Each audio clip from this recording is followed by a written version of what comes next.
Ashama harka fuunee kabajamuu fi jaalatamuu maatii Shawaa Entertainment nageenyi keenya kan kabajaa fi kan jaalalaa bakkuma isin jirtanitti isin akka kabajachaati.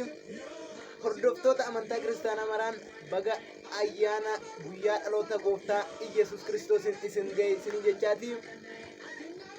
Qophii keenya kana like, share fi subscribe gochuun dagatina.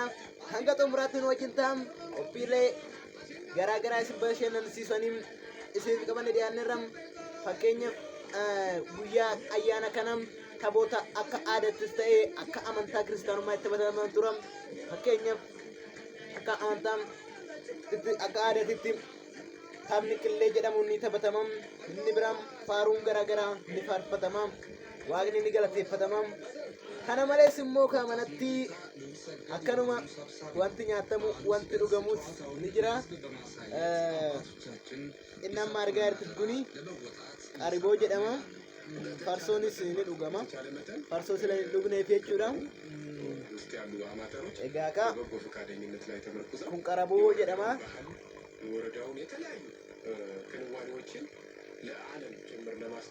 Iddoo baay'eetti bakka qariboo kana farsoodha jechuudha. Namoonni baay'een kan hojjetan. Immoo ijoollummaa kiyyarraa kaasee sira sababan farsoo inni fana kana godhadhe. Kana qofa sii miti. Kinoo kun immoo asiraa foonidha jechuudha.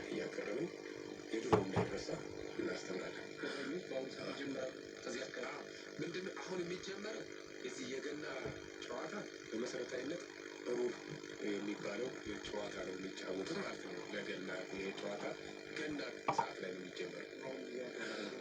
ሩብ ይዘዋል፣ ድፍላ መምቻውን ይዘዋል፣ ሁሉንም ነገር ይዘዋል። እዚህ አልባሳታቸውም አለ እና እያንዳንዱ ነገር አለ አይደል? ይሄ አሁን መቼ ነው የሚጀመረው? ይሄኛው ቆጠኛ ነስን እንጀና በገጌሰኒ አመስረ ደቡዳን ዶክተር አመንታም ክርስቲያና መራን በጋ አያና guyyaa dhalootaa gooftaa Yesuus Kiristoos isin jenna.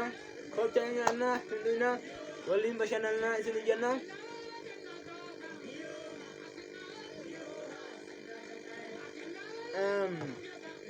Guyyaan kun kan inni kabajamuuf gooftaan hunda uumeen gadhoof qabee mooraa horii keessatti dhalachuu isaatirraa kan ka'e guyyaan kun kabajama. Nutis kanuma sababa godhachuudhaan guyyaa kabaja kanaatiif kinooti kanatti qophii garaa garaa isiniif qopheessineerra. Qophii gabaabduu kana fakkaatu isiniif qopheessinee jirra. Isinis nu hordofuu keessaniif galatooma isiniif jenna. Ayyaana gaarii kan gammachuu fi kan jaalalaa isiniif haa taatu isiniif jenna. Ayyaana gaarii isiniif hawwina. Alhamdulillah ammoo daabboon isin tolfama.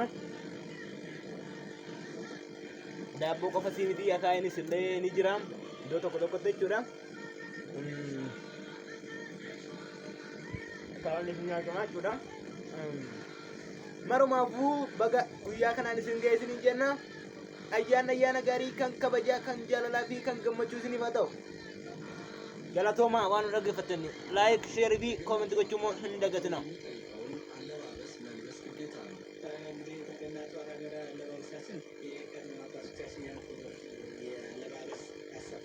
Sesiatu yang